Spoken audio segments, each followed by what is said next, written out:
Life. I trust you're having a good Thursday evening. And this is the News for Life Thursday evening show. And thank you for tuning in. We're just going to cover some of the news going on this week. And as you know, there's lots of news happening right before these midterms. It's like everything is coming to the surface like you typically would expect from a Democrat Party that's struggling to regain control.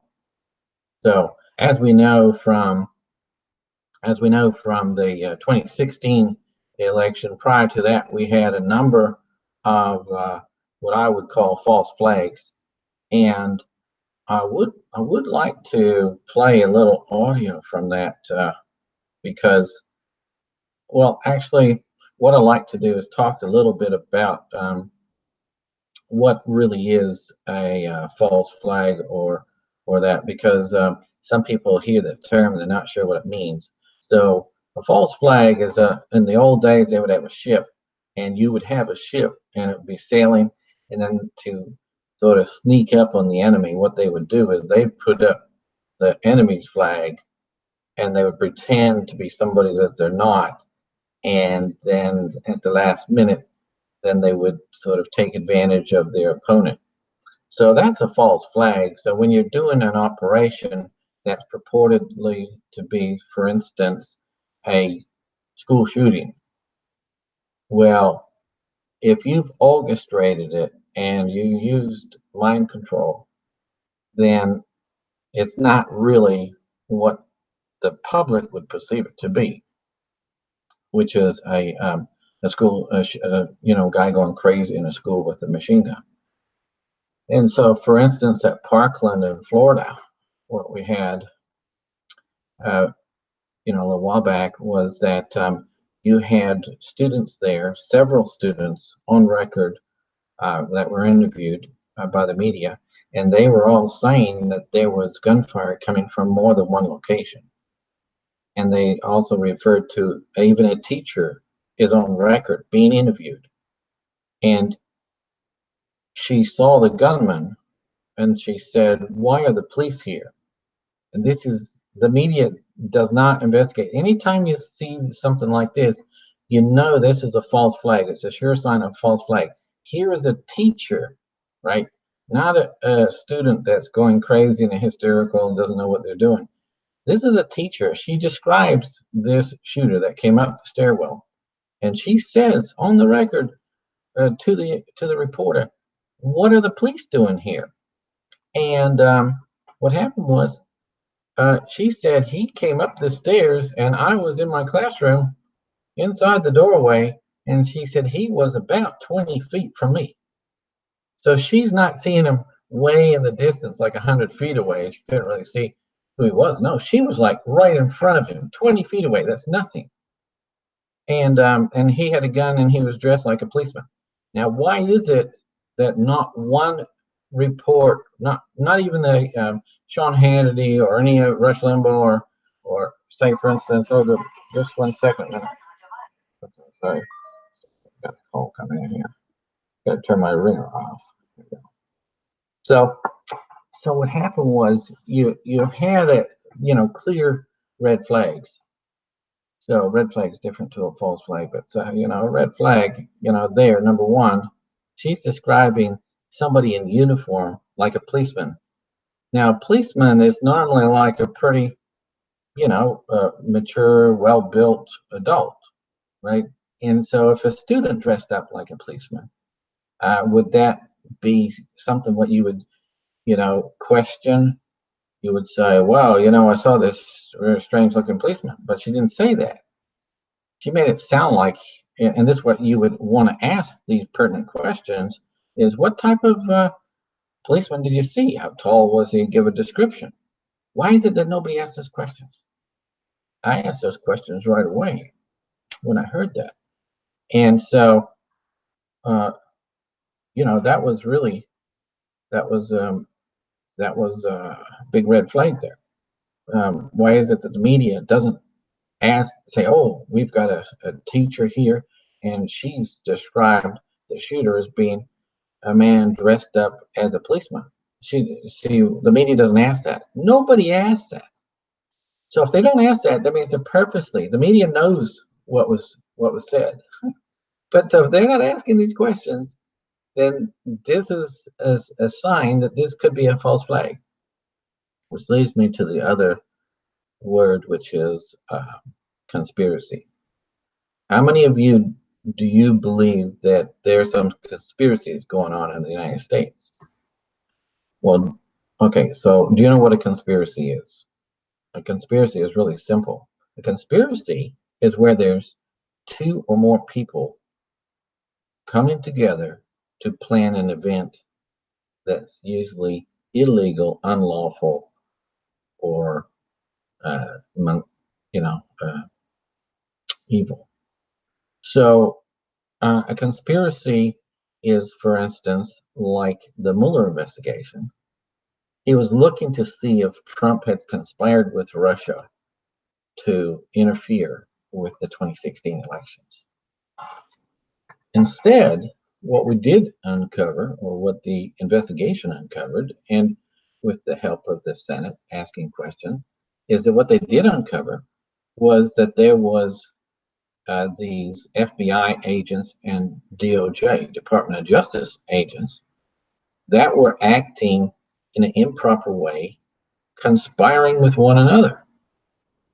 For instance, what we've learned since then, that Mueller and Rosenstein, the Deputy Attorney General to Jeff Sessions, who's in charge of it, because conveniently the day after Jeff Sessions was appointed, he straight away had to withdraw himself because he felt that there was some whatever you call that, I forget what you call it, but anyway, so he steps aside, totally unnecessary. And then later on, last year, Jeff Sessions was found to be innocent from any Russian involvement, which means he withdrew himself based on the fact that there might be some perception that he was involved with Russia. When he was cleared of it, he could have regained control of the Department of Attorney General, and he didn't do that. So that's a very disturbing. Okay, so I forget what do you call that again when you have somebody. So he recuses himself. Yeah. So he recused himself, and then once he was found to be innocent, Trump should have. I mean, Trump is surrounded by attorneys, right? Why don't they know this? Why is it they don't know that? I don't get it. But all is in somebody has to say, Jeff Sessions is an attorney. All you have to say to Jeff Sessions is, hey, you've been cleared. There is no reason for you to stay in your recusing. You recused yourself because there was some perception that you might have been involved with Russia. When it was deemed that you had not been involved with any Russian involvement or conspiracy, you can come out of it and take charge of this investigation. He hasn't done that, and I don't know why you don't. I don't hear anyone anywhere on any conservative talk shows that are talking about this. Why doesn't he come out of and take control of the Attorney General's position? Anyway, so what I was talking about is conspiracy.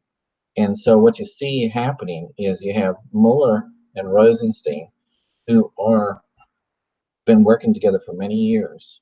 And he had already lined up for Mueller to work with Trump, and then Trump said no. And then is the next day, Rosenstein appoints Mueller. Did you know who appointed Rosenstein? That's a really good question. The deputy who appointed Trump's deputy. I mean, even his attorney general is not a good pick. Well, I've learned just recently that it appears that Reince Priebus was in charge of making most of these appointments. For example, I know for a fact that Nikki Haley has said that Reince Priebus had chosen her, and she told him that, she said, I don't have any UN experience, international experience. like I would need to have to be heading up the ambassadorship for the United Nations for America. So that's very interesting that you had Reince Priebus in there. And if you go back a little bit further and you go have a look at what's been going on with what happened on the night that Trump was elected, it was about 2 o'clock in the morning, probably 3 o'clock. Then he comes out on stage with Reince Priebus. That's not an accident. See, we call them the swamp. And the swamp had made a deal with Trump.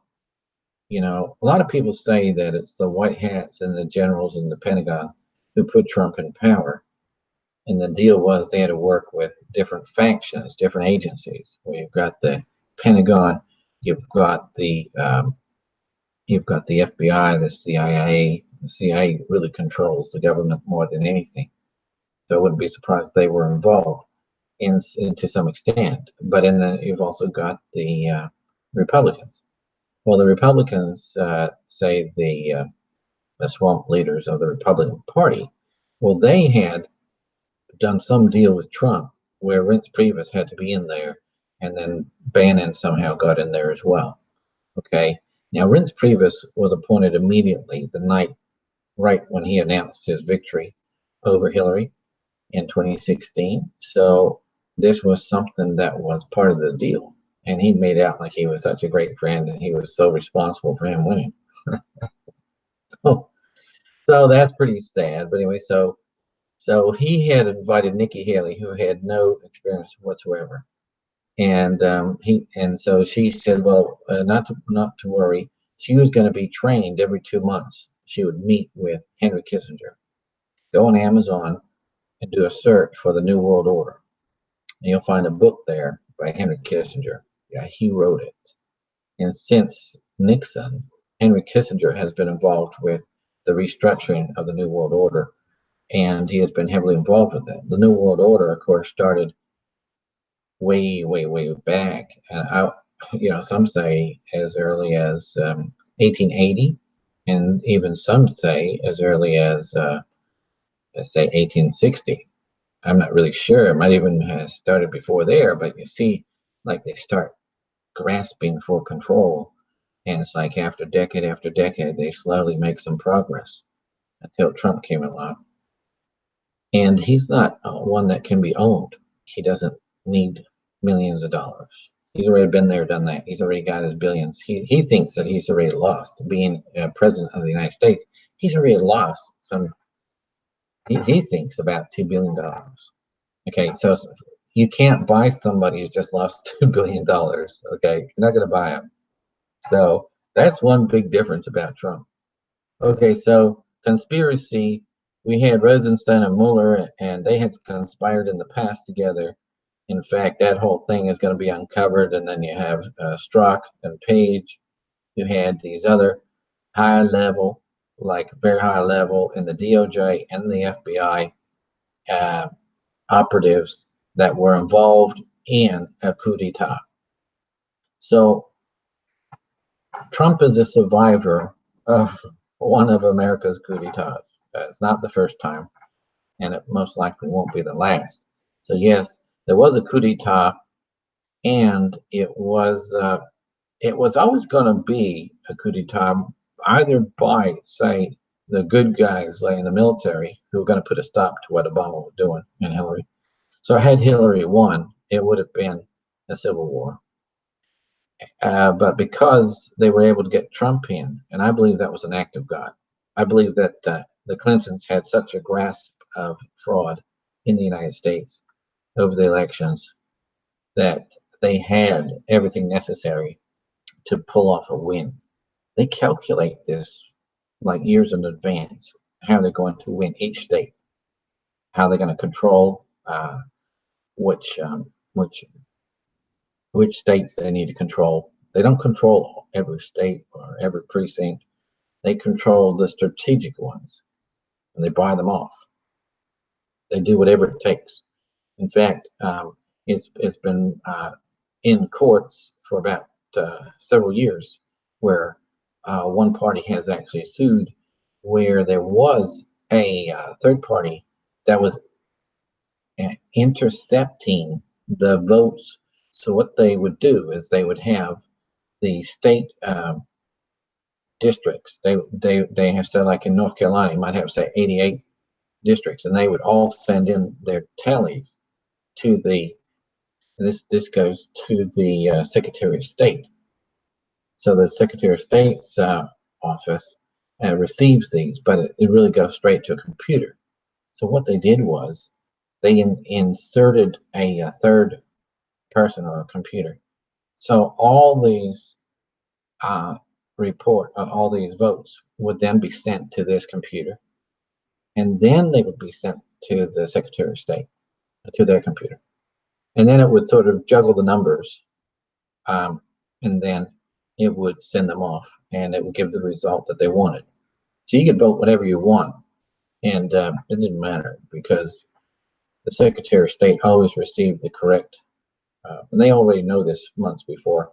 They know roughly how many districts there are, how many precincts there are, and how they need to juggle it. And so this was brought in court, and I can't remember exactly where it was. I would say it was Iowa, I think, but somewhere up there. I could find out. But so what they did was they took this to court and they won, except that no one went to jail. So they identified the computer that it was sent to, redirected to, and then from that computer, they directed it to the Secretary of State. They identified everything, and nobody went to jail over it. And even in the United States, when you're caught for, say, double voting or something like that, or voter fraud, like there's about, I think I saw a report and it was showing about 7% are actually incarcerated or pay a fine or go to jail for a few days or a few weeks. So that's how bad it is. The majority, something like over 80%, are just let go. I think it's about 85%. They just dropped the charges. So that's what's been going on for the last few decades. And the good news is that this is all about to change. They are now asking, and if you see any voter fraud, so when you go to vote, you really, if you can record it with your phone, you record it, and then say what many people have said is that they've seen after they've selected the vote, then they've seen it go from Republican to Democrat, never from Democrat to, it's funny that always goes from Republican to Democrat, and then those in charge of these computers, voting machines, they're really individual computers, then they are just simply said, oh, we just have to recalibrate it. In other words, it's switching too many votes and people are starting to see what's going on. So that's what's really been going on for decades. And as I had mentioned on the other show last week or the week before, was that Jeff Sessions has ordered and subpoenaed all the records for the last 5 years from North Carolina, dating back to 2013. And so I haven't heard any more about that, but I know North Carolina was really complaining that they had to do this right before the midterms and that they were short on staff. Well, Jeff Sessions said, look, you've got a subpoena. You need to do whatever you can to get me those documents, or you'll be in violation of a subpoena. So from the Department of Justice, and you don't want to go there. So it sounds like they're going to cooperate. And that sounds like a very good track record because, as you know, Trump, as soon as he came to office, he set up a committee and their job was to go find out from, we have a census in the United States every few years. Well, I think it's every 10 years or so. Well, did you know that all these states, especially the Democrat states where you've got these, these cities where they harbor all these illegals, well, these states, they said, oh no, you're not going to have access to our records. So they purposely were keeping, and this is pretty interesting because they purposely were keeping from the committee, the federal government, which they have jurisdiction. One of the things that the federal government has permission and jurisdiction to do under the Constitution is to do everything that would protect the nation federally. And don't you think that federal elections would come into their jurisdiction? and national security. So if you have fraud going on in federal elections, that becomes a national security. So yes, Trump has absolute jurisdiction over these states, and they have no way, unless they want to secede from the United States, they have to comply with the federal government requirements that they are doing under their constitutional authority. So, and that is, to make sure that the nation is secure, and especially that federal elections are done without fraud. And what is interesting is that in the next census, there is no, at the moment, there is no way to find out who's actually a citizen of the United States and who isn't. And this is done on purpose. And so Trump wants to change that. And so what happened was you had the Democrat Party, naturally, opposed to this change. And so they sued. So they sued it, and they took it to the Supreme Court of the United States. And this has been going on, I guess, for a year or something. Well, a couple of weeks ago, it went before the Supreme Court, and Kavanaugh was one of the judges that voted on that. And Kavanaugh voted, along with the majority, a 5-4 decision that, yes, Trump can proceed and ask the question, are you a citizen of the United States? Why is that important? Well, see, the way that they work out how many representatives we have is by the population of how many citizens we have. So if you've got, by the way, this is very interesting. Was it last night when Trump was in Florida? He was talking about how many illegal immigrants. I've always said there's over 30 million in the United States.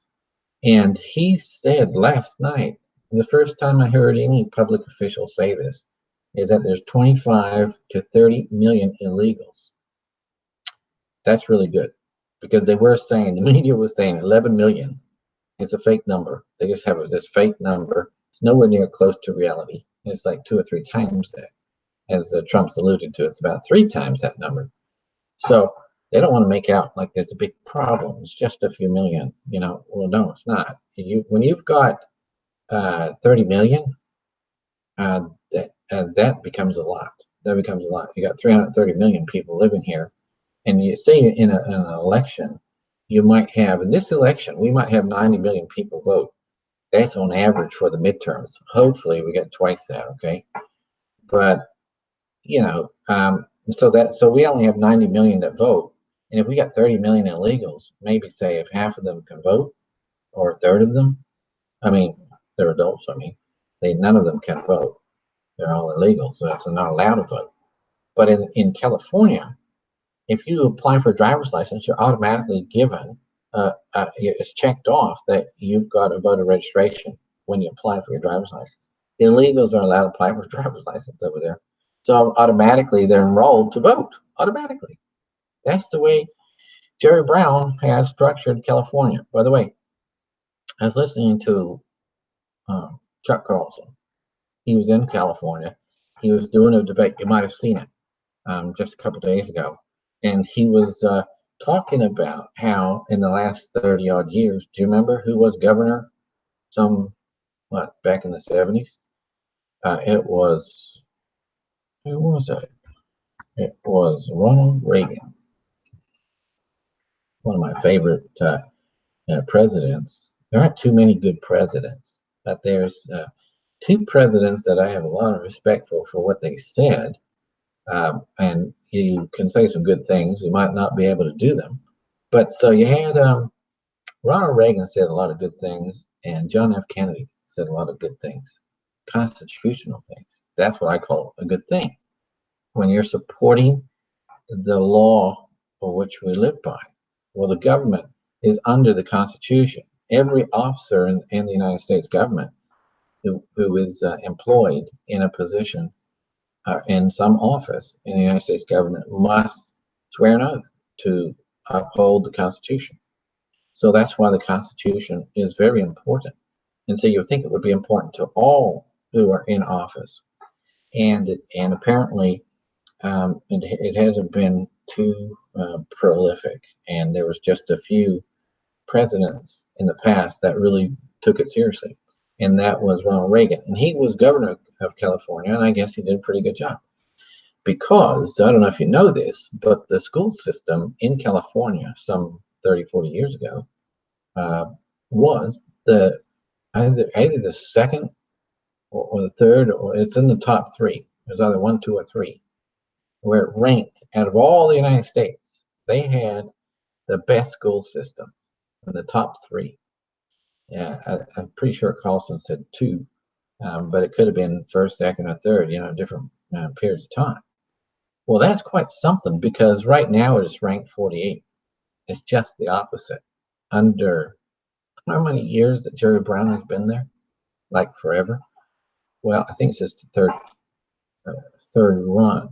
He had a couple runs, so I don't know whether he's been in there for more than a dozen years or more, but quite a long time. It's like the mafia is running California, and look what it did to the school system. Look what it did. There are more homeless people living in California than any other state. There's no comparison. San Francisco, Los Angeles, they're really, really bad. I was there in Los Angeles in 1989, and it was pretty bad then. It's only just got a lot worse. So we know what happens when Democrats run. They run the system there in California horrifically. You've got the governor, and of course, Arnold Schwarzenegger was a hardcore Democrat. He was not a conservative at all. He's what you call a rhino, just a name only. But he definitely was not. He just folded. Every time he had to make a stand, he folded. So he really did the state wrong. And then Jerry Brown took over, finished it off. So that's pretty horrific there. But anyway, so it just gives you an idea of some of the fraud that's been going on. Now, guess what's going on as far as the midterms? I want to get around to that. Is that in the midterms, you've got California. Looks like who do you think is going to win the House? Okay. Well, if you pull up, and we could take a look at that. If you pull up, say, for instance, Real Clear Politics, Politico, or one of these, polling places, then what you'll see is that there is like 199 sure votes for the Republicans, and there is about 205 sure votes for the Democrats. So what that leaves is, out of 30, for example, there's 30 that are undecided. They're too close to call. So the 30 that are too close to call, the Republicans would have to win to hold control. Is they'd have to win 24 of the 30, which is pretty high. Like, say, if you've got 30 that are too close to call, 50-50, if you won half of them, you'd say you'd be doing good. Okay, so you'd win half of them, you'd only have 15. Well, they need 24, so they need a lot better than half. Now, you might wonder, how in the world would anybody still vote for the Democrats? Because what they've done is they've left the reservation. They've gone deep state. They've gone Marxist and communist, and they've thrown the Constitution in the toilet. They really have. Well, what do you think Hillary was saying when she said, yeah, I don't think there's room for civility? Wow. We have people like Trump in office. What is she saying is, we need civil unrest until Trump gets out of office. How can she get away with that? And then they have the synagogue shootout where 11 Jewish people died. This is alleged happened. I haven't investigated, but it sounds like they had one funeral after the other for the last few days. And it's horrific. I mean, it tears up the town. But the media, and there's a book out, which I might mention later on if I get to play this. And it goes through all the media, like all the mainstream media around the world, in the English-speaking world, are all controlled by the New World Order, by these big conglomerates. And none of the mainstream media the big mainstream outlets. None of them are independent. Now, of course, I'm not there, so I'm not mainstream media, of course. So they don't control this channel. So, but yeah, so if you're listening to CNN, MSNBC, if you're listening to the ABC, you're listening to any of these channels, and Fox News, they're all controlled. Now, by the way, so the number of people that vote, say, for instance, Democrat at CNN is around about over 90%. By the way, if you, I heard this years ago, if you go check how many people in the media, so reporters, investigative reporters, and that vote Democrat, it was about 90% too.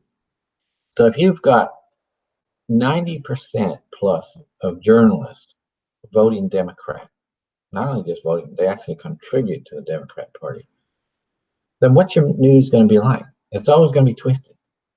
And so they blame Trump.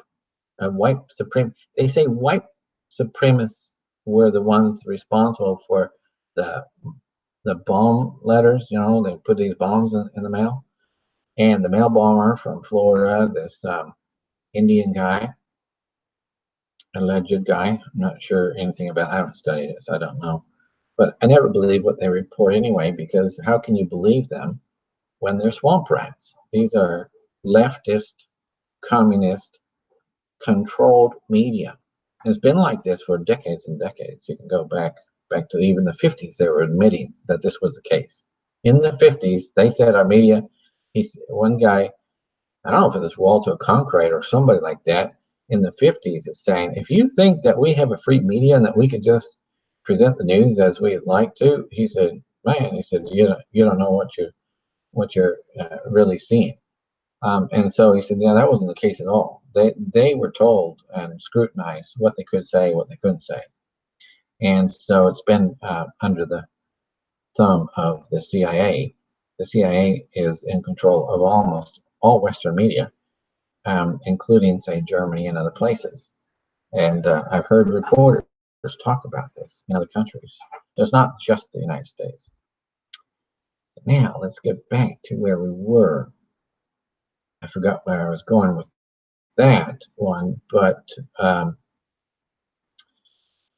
so getting back, so just to so you know what a conspiracy is, it goes on all the time. In fact, if you've got we're going to get back to a couple of these things I mentioned, but so if you've got, say, like if you've got these big, conglomerates that are controlling the media. By the way, you know who controls Fox News is Rupert Murdoch. So he's the one who's in control of that, and his sons, because he's like 83, I think, and so his sons pretty much control it, and that's why you've seen a number of people at Fox News get fired over the last 4 years. So now he owns some papers in England. Rupert Murdoch, he's an Australian guy. I'm from Australia too. I'm actually born in Canada though. But so in England, Rupert Murdoch's businesses include all left-wing outlets. So he owns the media in England, and it's not right-wing, it's left-wing. However, you heard I reported how in Australia they had a leadership change in the coalition, where you've got the right wing and the left wing. Well, the left wing is called the Labour Party over there, and the right wing, funny enough, is called the Liberal Party. Well, the Liberal Party had to change the leadership because we don't have presidents over there. We have prime ministers. And so the party determines the leader, and Rupert Murdoch, as well as Kerry, these two billionaires, they were the ones that were tussling to have a change in leadership. And so they were all pushing and pushing for their guy. In the end, it looks like neither of them got their guy, but they did get the guy they hate. They wanted the guy out that was in there, and I can't blame them. He was not a good guy at all, and he was bringing down the Liberal Party. And I'm not sure that they both wanted to. They didn't really care too much. Well, Rupert Murdoch was saying, if it goes under the Democrat control, the Labour Party, he said, well, so we'll kick them out after 3 years. But that's the price he was willing to pay to get rid of the guy that was in there. So now they've got a new guy. And I just want to mention this quickly, is because he came out and put this on Facebook. You go to Facebook News for Life, and on Facebook you'll see that I posted what he was doing there. He addressed the nation, and he addressed the nation through the Congress, or what really is the Parliament House. And then the opposition leader, which is amazing because you had the leader of the Democrats really have to give a response as well. And he was apologizing. First, you had the good guy, uh, he was the one, Scott Morrison. He just took over as prime ministership. And within a month, he just took over, I think, August the 28th or something like that, maybe the 25th.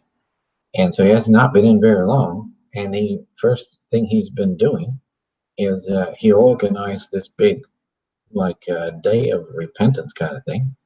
And it came right after they took a loss, because when he took over the leadership, then the leader, Turnbull, he was the one, he met with, Obama and stuff.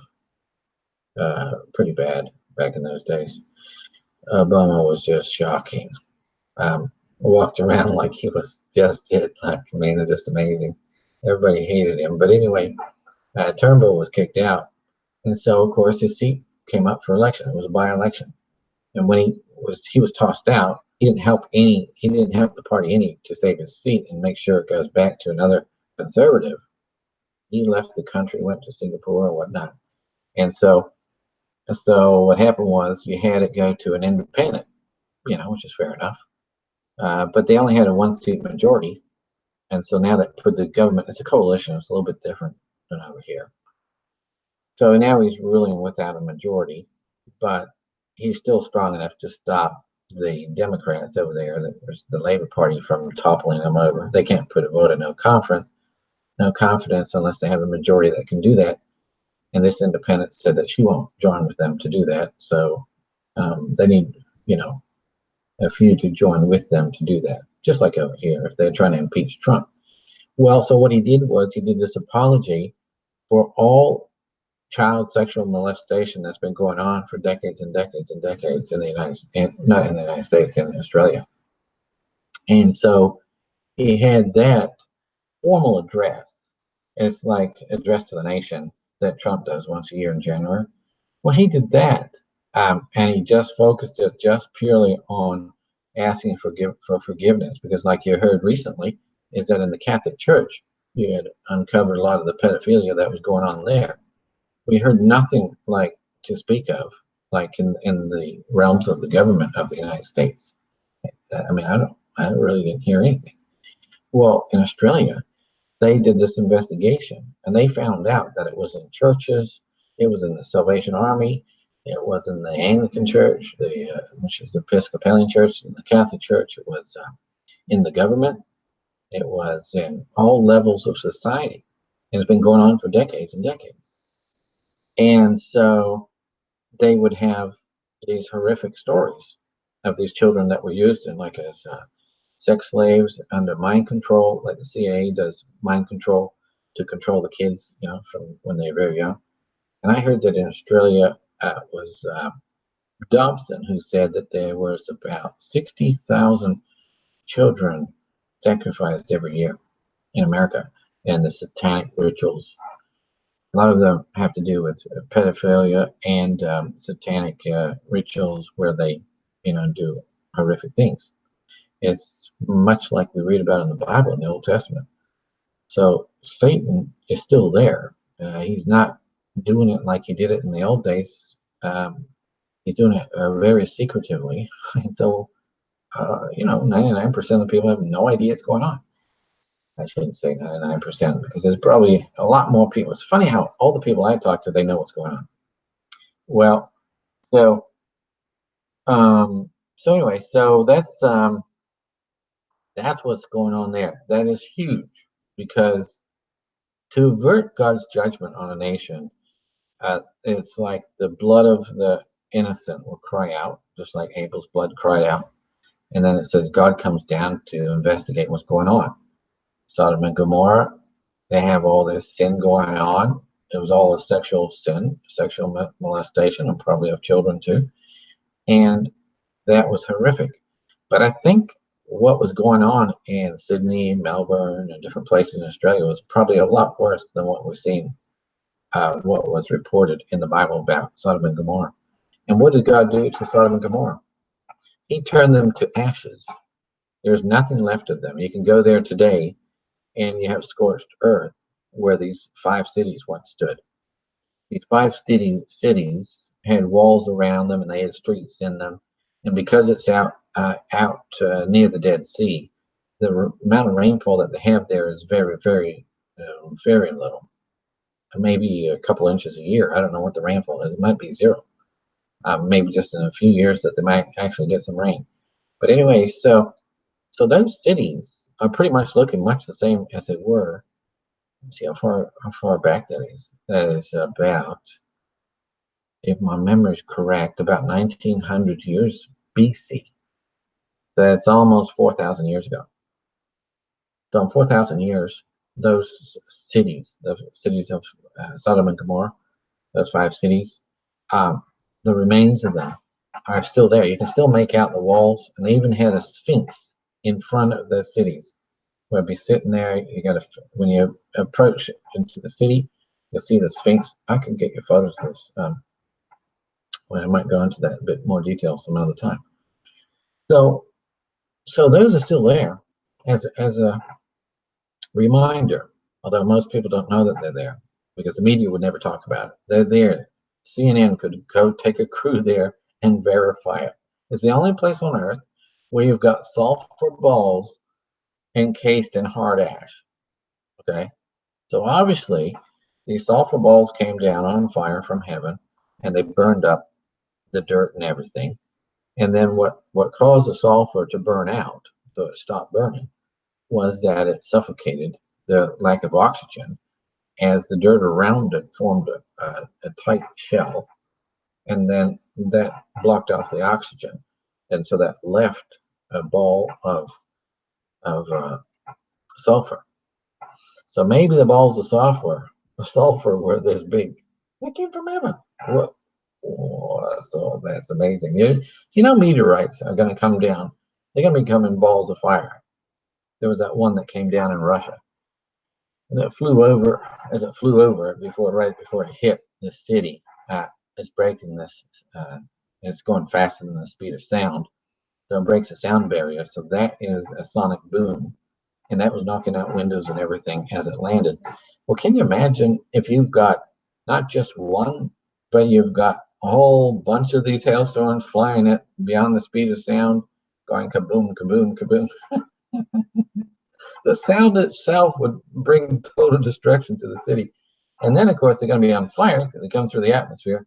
But it must have been some meteorite broken up into a lot of pieces, and that was made up of pure sulfur. And it was just burning, big balls. And of course, when they burned down, they got smaller and smaller until they burned out because they had no oxygen left. So that's a good reminder. And Sydney, Melbourne, and other places sounds like there might have been some rather horrific things. And if you think I'm making this up, I listened to a woman from Sydney, and she tells you some big stories. And we might talk about that in my interview. A guy who's done a lot of interviews with these type of people. One lady's name is Fiona. Of course, you can go on YouTube and you can look up Kathy O'Brien. She's still alive today, and she wrote a book about her MK Ultra sex slave for Robert Byrd, which happened back in the 80s and 90s. And she tells her story. She's on YouTube. She wrote a book about it. The book came out in 1995. It didn't kill her, amazingly enough. That's amazing. So getting back to that, so what I was saying was the Prime Minister, Scott Morrison of Australia, did an amazing thing, which more than likely averted huge judgment on the nation. Now, of course, there's still going to be justice done. to those who were involved and who are involved. So that will still take place. But the nation itself might be just spared because of what Scott Morrison had done. And then, strangely enough, if you remember, there was a female prime minister from 2010 to 2013, I believe it is. I don't have her name in front of me right now, but I believe she was reportedly, allegedly a lesbian, and she was prime minister of Australia for just 3 years or 2 years. And she was, right before she left, she started a national investigation into this. She headed it up. So she's like the leader of the Democrat Party in Australia, called the Labor Party. And she was heading it up. So when Scott Morrison took over, her opposition, her old opposition leader, because she retired, of course, is this lady, and she was there. She was there to offer apologies to thousands of victims that came to these meetings and to the services that they had. They had a formal service at night where he addressed all these victims and, you know, gave them a hug and met them face to face. I mean, this was a serious thing. And it's interesting because you normally don't see, like, many people on the left have much of a faith in God at all, and many of them don't, or they do, but it's not the kind of godly faith you expect. But it's in something else, and probably in the opposite one than that is of God. And so the opposition leader, he didn't know what to say. So what he did was he read from the commission's report. Rather convenient. It was a good cop out, but it was better than nothing, because this was a great report, and it listed about 110 different things that, no kidding, like there's 110 different things that the government will do, and it was very exciting because here you have the leader of Australia, and he says, "I want you to report to me over the next few months, over the next few years." We don't know. He might only be in office for a few months. We don't know. But while he's in office, he's going to ask them to directly report to him. He's taking full responsibility to hold anyone accountable and to bring them to justice. So this is put aside so that there are no more victims. They're going to do everything within his power to stamp it out. And he's personally taking, that is really something. He's personally taking responsibility. Just today, this is very exciting. Trump also said the same thing in a little different way. But Trump was talking about, this caravan that's coming up across, coming up wanting to invade this country. And so what he said was that he said, "Do you know that there is a lot of human trafficking?" He said it's really, really big. And it has a lot to do with illegals. And it has a lot to do with the internet. And he went on and on. He talked about it. And it's not just in America, but it's in other countries. And you could go look up, go check on YouTube one of his press conferences he had today. He often does them on the fly, where he's in between places and he'll just talk with the press just off the top of his head. But I'm telling you, Trump is not raising the subject because he wants to leave it covered up. He wants it uncovered. He wants to get to the bottom of it, and he also wants to stop child sex trafficking, human trafficking, and he's been working hard on that. I really believe that since he came to office, and you just see. I mean, I was talking about that today. He was talking about this today, and that's why I wanted to bring this subject up, because he's making it an issue. Australia's making it an issue. Australia took the lead there. That's the first time that a leader of the Western world has come in to attack this head on, seriously. Now, Trump has done it too, going right back since when he started, but he hasn't come out publicly, not like this was. Go check it out. Just go search for that on YouTube. You'll see Scott Morrison address the nation about his apologies for all the child sex victims in Australia. It is amazing. This is really good news. And so what that also speaks of is that so too America would see the grace of God in a similar way as Trump tackles this very, very serious issue. When when God hears in heaven the cry of innocent blood cry out, and if there's some 60,000 like child sacrifices every year in America, and by the way, when Dobson came up with that number, that was in 1986. So maybe it's double that nowadays, maybe over 100,000. I don't know. Of course, it's hard to find out. I've heard some testimonies from people that were in it and they came out of it, and they said you just don't know because it's all top secret. I mean, you're not going to really know. It's very, very hard to get hard numbers on that. So anyway, so that's really good to know that Trump is serious about stamping that out, and so um, let's get back to America and to the news going on here. And so like next time I'll be able to have a few more things. I had a real busy day today. So sometimes, you've got webinars and you've got phone calls and whatnot, and time flies, and before you know it, boom, it's like 9 o'clock. And so that's what today was like.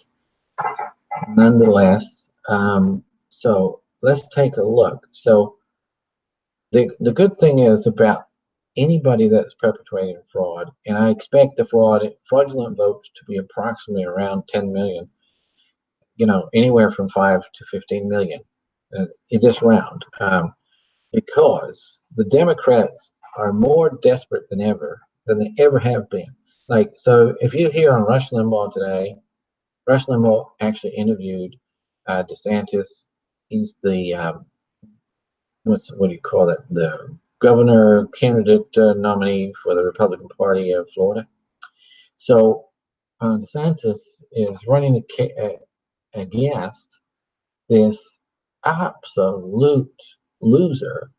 And by the way, for all the people out there that want to vote Democrat, you got to get your votes in by next week, Friday. Okay. For all the conservatives out there, if you're going to be voting conservative on this for the Republican Party and for true conservatives, then you must get your votes in by the 6th, but preferably sooner. Because let me tell you something. If, for instance, if there is any unrest or anything, it's very possible in some pockets you could get it. Well, what if it's in your neighborhood? Are you going to want to get out there and still cast your vote if there's, some more shootings?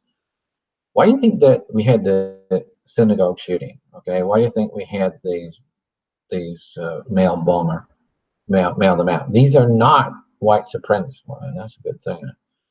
I come back to that, yeah, because I wanted to talk about that because who do you think is responsible for those two things, right?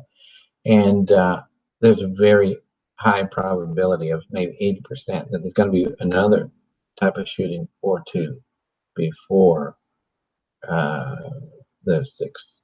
For the Democrats, it's the 10th, okay? Or is it the 16th? It's somewhere out there. You got plenty of time. A couple weeks won't hurt at all.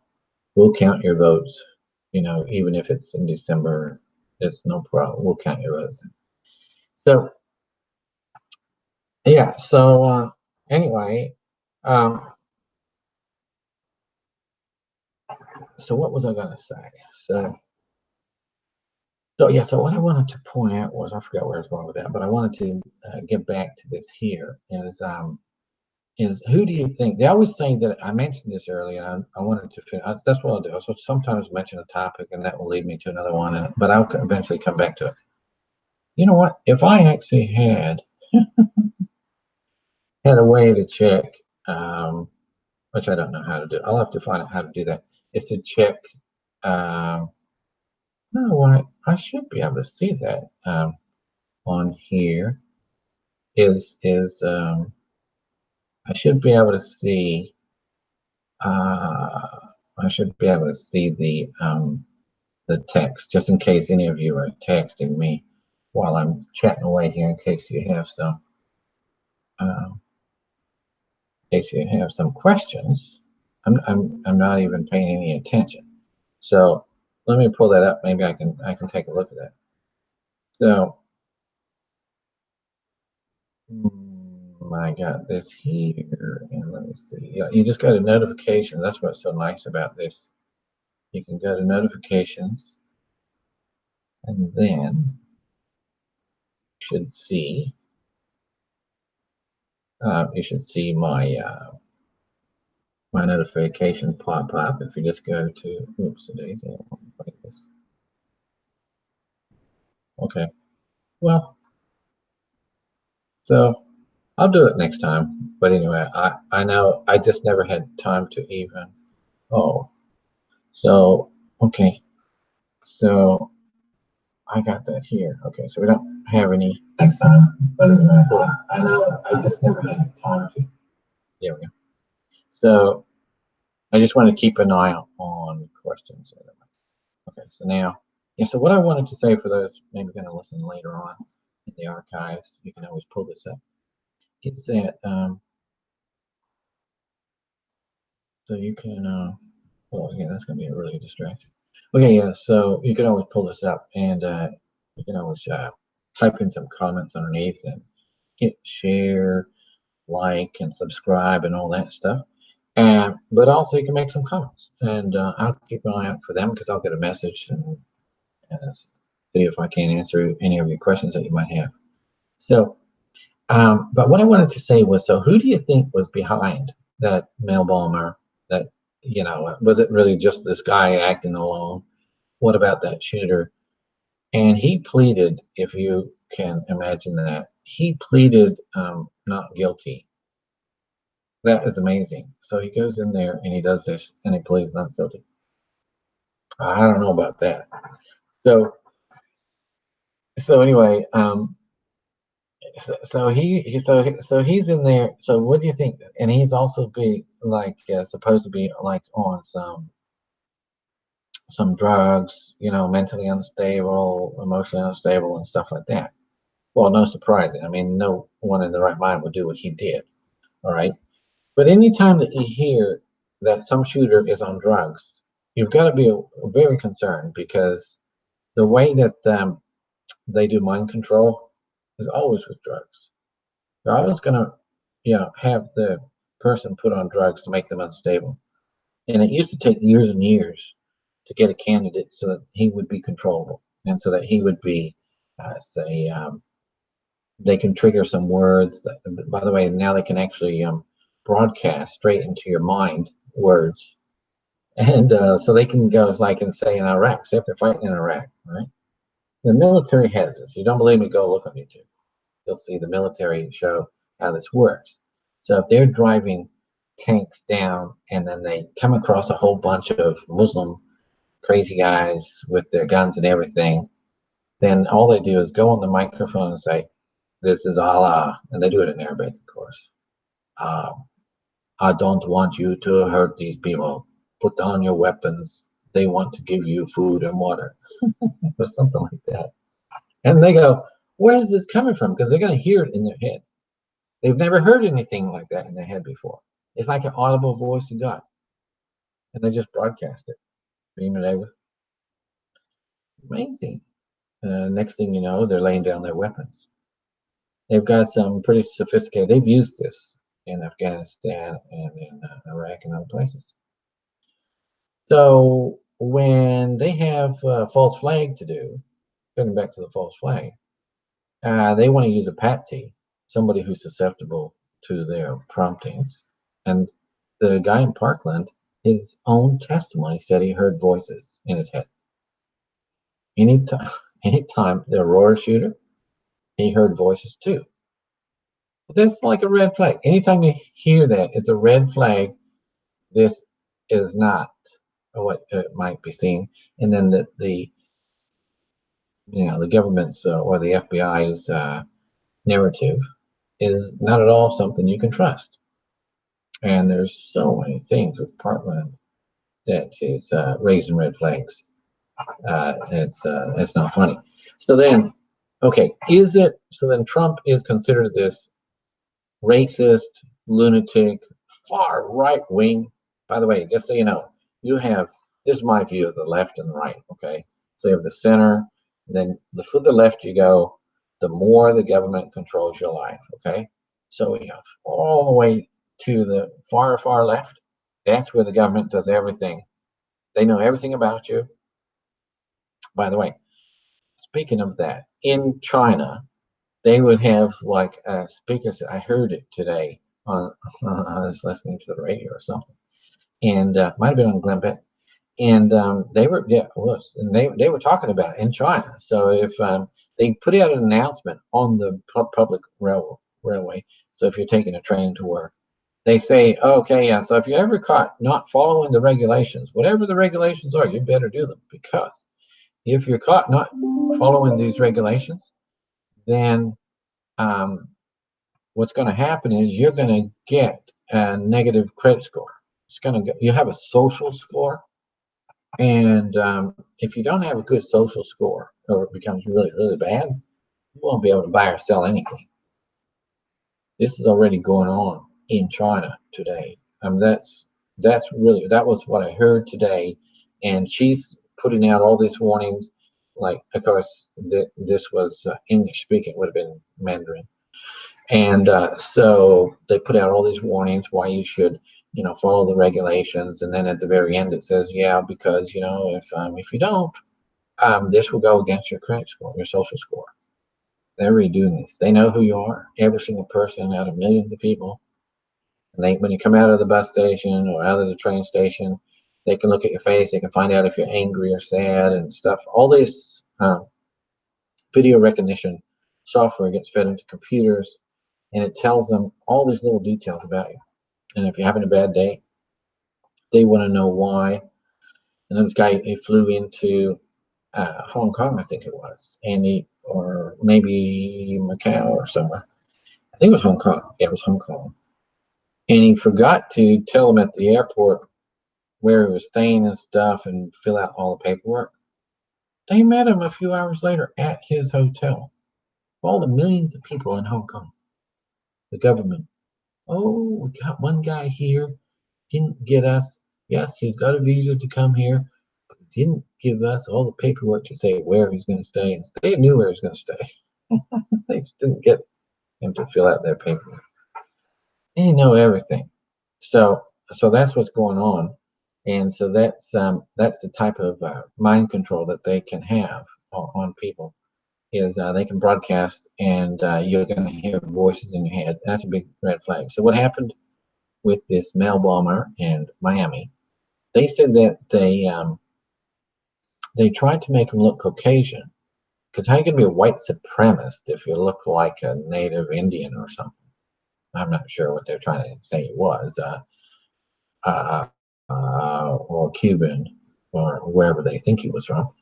But so they tried to ash and white his face. Plus, this guy has a rap sheet as long as your arm. They know exactly who this guy was, which is another giveaway. They always know these people, just like the Boston bombers. Those two guys they pinned it on. Those two guys from Chechnya. Okay, they knew exactly these guys for years. You know, even the Russian government had warned them and said, "Watch out for these two guys. They're fanatics." Well, those are the type of people that the CIA likes to use.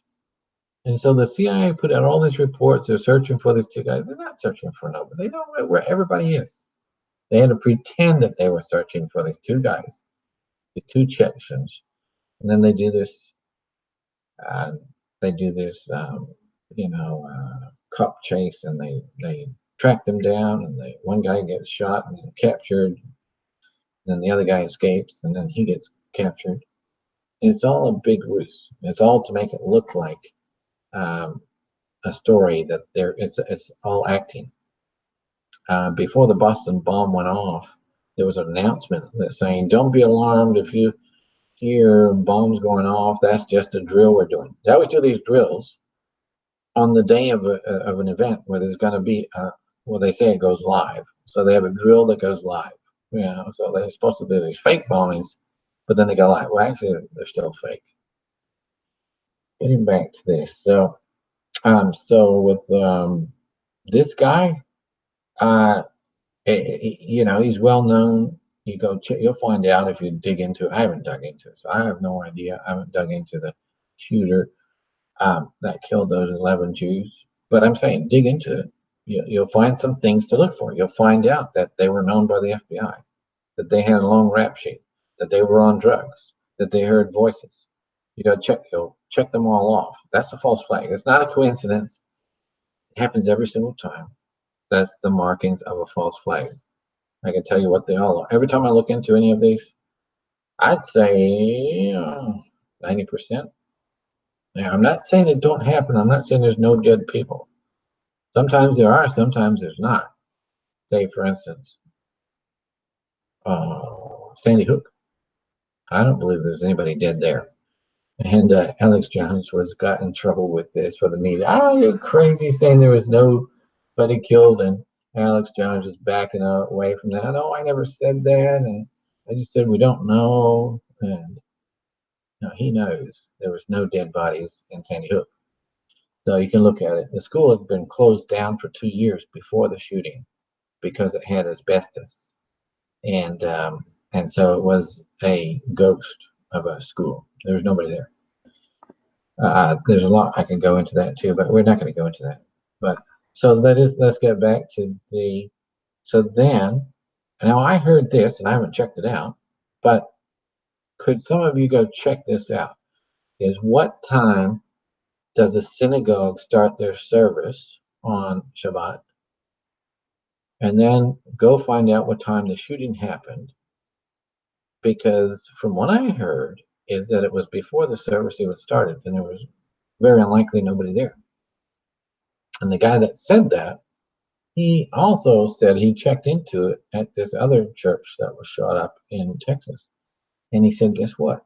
He said, when you look at it, the timing of it was before the church even started. The shooting happened. So, well, maybe they had Sunday school. And so sometimes you have Sunday school the hour before and the main service starts then. So I don't know if he's right about that. I'm just saying, we got to ask questions. Don't just swallow what the media is telling you. When the media reports what they want you to know, the CIA is involved with all these companies going up. CNN, I don't know about Fox News, but you go into MSNBC and all these, the CIA is in there. They have embedded employees. And trust me, things don't happen unless they're meant to happen. Because that's how much control they have. So why do you think that the mainstream media is painting a picture that's very negative of Trump? 92% of their stories are negative. They don't have to be 100% because they want to come across as fair and balanced. So they will report, say, maybe 8-10% of true stories about Trump. And then the other 90% is all slander and painting the negative side. You could always find the negative side in every story. So that's what I would say is there's some investigation needs to be done. And I haven't done any, so I don't know. But I always ask questions. I like to know what really did happen. And then who was it that was behind it? To me, like is it a coincidence that the caravan just happens to show up right before the election? They're not here yet. Last I heard that they were only about 280 miles inside Mexico. So they're still in the very far south of Mexico, and they have about 1,000 miles to go, maybe a bit less, 900. But they were trying to get on buses, and they couldn't get on buses because the government said, no, we're not going to provide any buses. And that's because if they do, Trump will pull any, they'll be paying for it. They'll be paying hundreds of millions of dollars if they support these illegals. And you know why? This is good that Trump has given a really hard line on this, because I heard, not out of Honduras, but You got Guatemala, Honduras. I'm not sure which one, but I heard there was another caravan, a new one. I don't know whether it was on Sean Hannity or somebody, and they said that there's another caravan that was coming, that is not in Mexico yet, and they were heading towards the border. And Mexico is determined to turn them around. And Guatemala and Honduras and those other countries, they should be very serious about wanting to turn them around too. Or I do believe they get $200 or $300 a year, and I don't believe they'll be getting that if they don't cooperate with Trump. Because if one caravan can do it, it can spur others. Hey, let's all band together and let's go as a group. It's impossible for a group just to suddenly decide out of nowhere to do it. Just so happen to come in so that, by the time they get here with buses, trains, and they're not using government buses, but they'll be any way they can. I've seen them on top of trains, and I've showed you pictures of those, and I've got them right here. But so you can see that it's not. There's somebody out there. I heard one report that they had evidence that a guy was handing out $100 bills to them. You don't have any refugees. I've seen refugees all my life. In Australia, they used to always come from Vietnam or places like that. They come in these boats. They call them the boat people. Well, none of them were screaming, we hate your Prime Minister of Australia, or, and they would be waving their flag of Vietnam. Are you kidding me? They left Vietnam because they couldn't make a life there, being persecuted. They were coming to Australia for asylum. They weren't coming there, to criticize the country. They were coming there to start a new life, to get away from the persecution. They weren't going to be raising the Vietnamese flag there. Yeah, they might love the country, but they had to flee it because they were being killed there. They were starving to death, or being persecuted, or fear of imprisonment. And they were maybe political asylees. So that's what you got as a normal situation. And over here, they have staged camera scenes where they pull out certain individuals amongst these refugees, and they pull them out to do the main, shouting and talking and stuff like that. Or the main actors, it's all staged. They've got embedded reporters following them, and they've shown that these are not just say a coincidence that they just happen to have a camera there and film this. This is all staged, and we'll probably see a lot more of it over the next few days. So be watching for that. It's a very, very strange event that it would just coincidentally show up a few days before the election. By the way, we have 5.5 days or so. So we don't have that much time. And like I said, it would be very wise to find somebody who's not voting conservative and is going to vote like you, and to have them vote, like my friend John said. Hey, if everybody found one person and got them to vote who would not have voted and who will vote conservative, we've just doubled the amount of people that would vote. And so I think Rush Limbaugh was saying we could expect to see about 90,000 people in these midterm elections. And that is, pretty a low number, considering we have possibly as much as 200 million potential voters. So less than half of the people that can vote will vote. So I would suggest, we find people that are not voting for whatever reason. They might think about this. If think about what happens if this midterm is a loss, if there is a blue wave. Think about the consequence. Okay, so if there is a blue wave, they can only do it through fraud. I just do not see yet.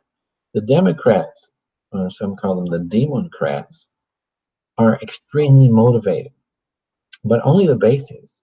So the base would represent maybe 25%. The 25%, they always say there's 40% of the voters are registered Democrats. and it's probably hugely exaggerated.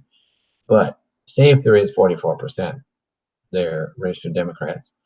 Then, and by the way, we can't even get a proper census of who's what anyway, because they've not been even asking the right questions. By the way, so if you don't know who's a citizen, and you just include tens of millions, say 30 million extras, and you count them as citizens, well, there's a whole lot of new representatives that are going to Washington. So if we suck out all the illegals from the voting rolls, then out of the Democrat areas, they could lose a dozen or 2 dozen House seats. That's what it sounds like to me. You'd have to look into it, but that sounds quite possible. What might be happening? So yeah, so we're coming up really close, and if you can vote early, I would do that. If you can do a mail-in vote, that's what I would do. So let's have a look at California. Believe it or not, I was listening to Sean Hannity, and he was talking about that the vote might come down to California.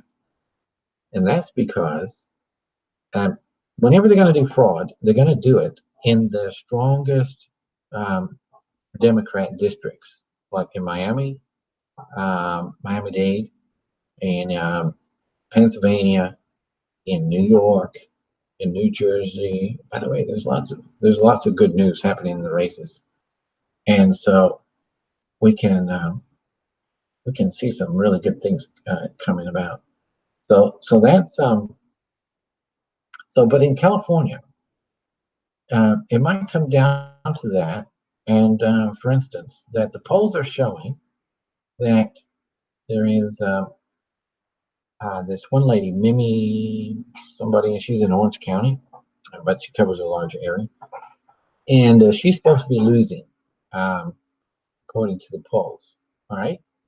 So this shows you how fraud. Now the polls, you don't say they're fraudulent for no reason. What they do is they base the results over years of study as to who votes for what and everything. So what they do is they know that they're going to be able to switch a certain amount of votes to Democrats, as they've always done. So if they've always switched 3%, they're going to factor in 3% because mysteriously they know that there's always this extra 3% that are voting Democrat.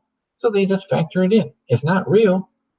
But so what they do is they oversample. That tells them, oh, we need to sample more in the Democrat area than we do in the conservative areas so we get the right numbers. So these polling numbers are done purposely, which all can be factored out, from the previous years, how many votes you expect to get. So if they expect to swing 3% Republican votes and switch them over to Democrats, they'll allow for that. But guess what? She's supposed to be losing in her district. Well, she's on the radio today and yesterday, and she says that in early voting, she is up not 2% or 4%. Right? She's supposed to be losing, right, in the main race. I could pull it up right now and see how she's coming on. It might take me a little bit to find it, though. I don't want to do that. But she's up 14%, 14.5%.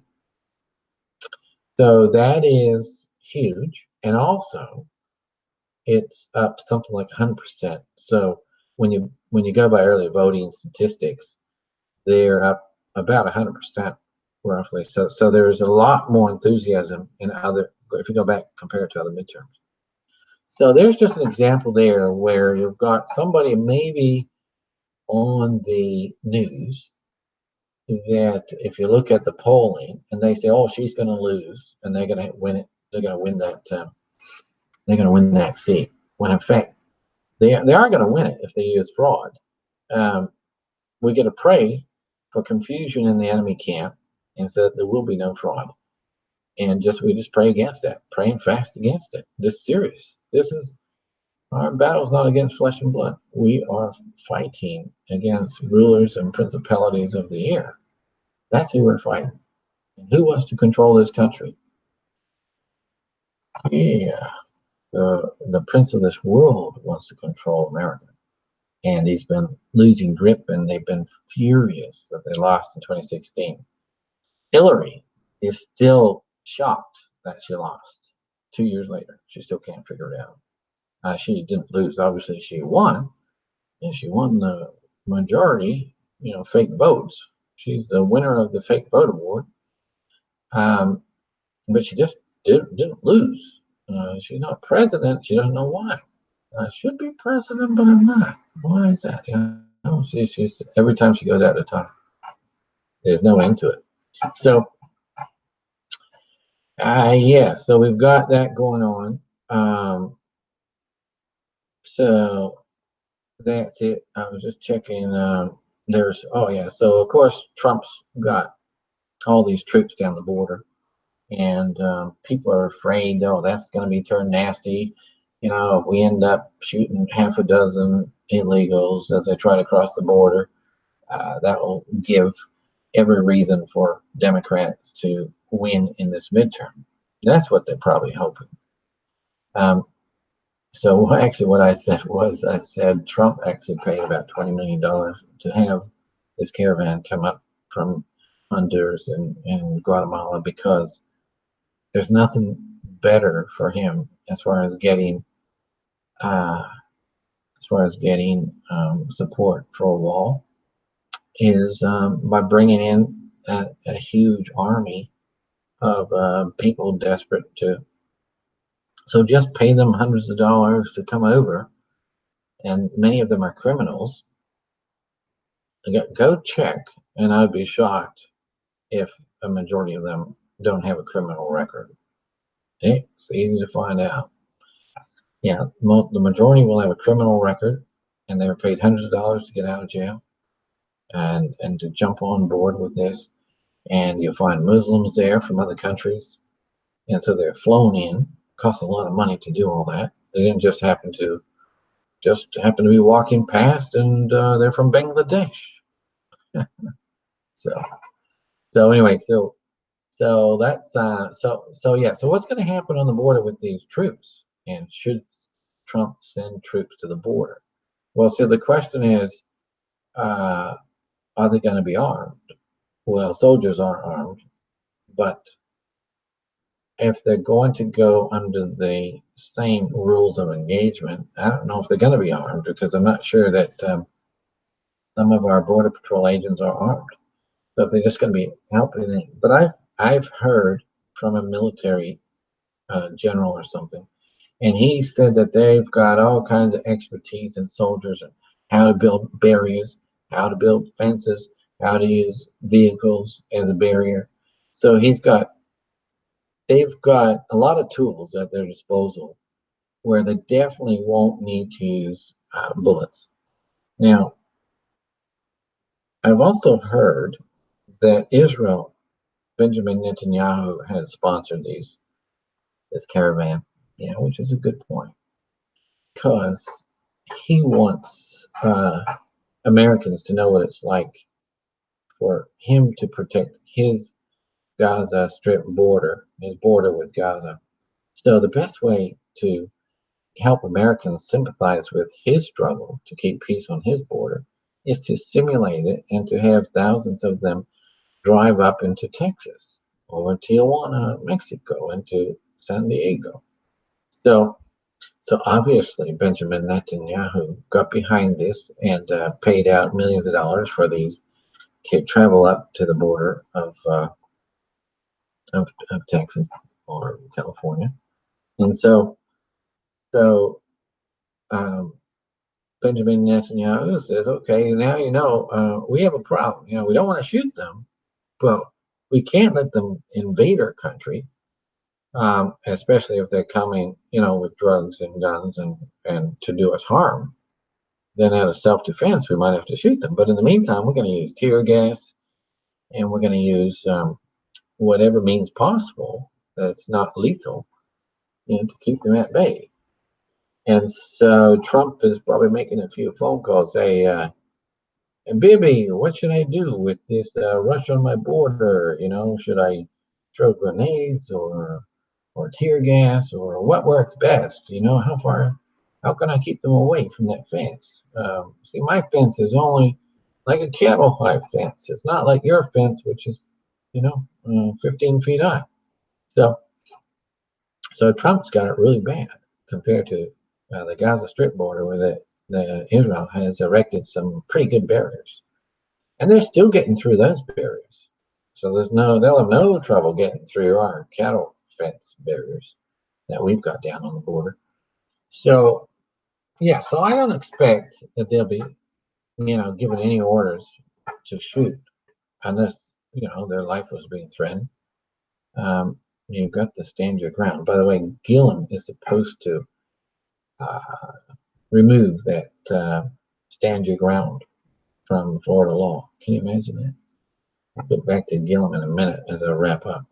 But just getting back to this issue with soldiers on the border. So they have lots of tools at their disposal, and they have crowd dispersing tools that they could use.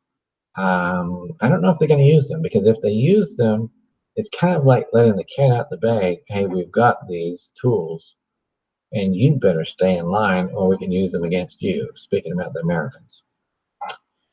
So that's going to be the catch-22. Do they want to use some of these or not? They've got them. Crowd dispersal. They got sound cannons. They've got microwave cannons. Make your skin feel like it's burning. It just goes really thin, like 1/1000th of a 16th of an inch deep into your skin, but your skin feels like it's on fire. And you start running the other way real quick. Even if you have, even if you broke your legs, you're running. So they've got lots of, so they have to be careful what they do on the border. And I don't think Trump's not just going to go off, oh yeah, just shoot them. Cowboys, you just better defend your border if they come across you. You're not going to do that. So he doesn't want to make a scene, but he wants to make sure that there's going to be no more caravans coming this direction. He said we will make camps and we'll keep parents with the children. By the way, the children are not coming with parents. Half the time, those children are stolen. Okay, we're going to find that out. By the way, I've got some stats on that. It's pretty disturbing.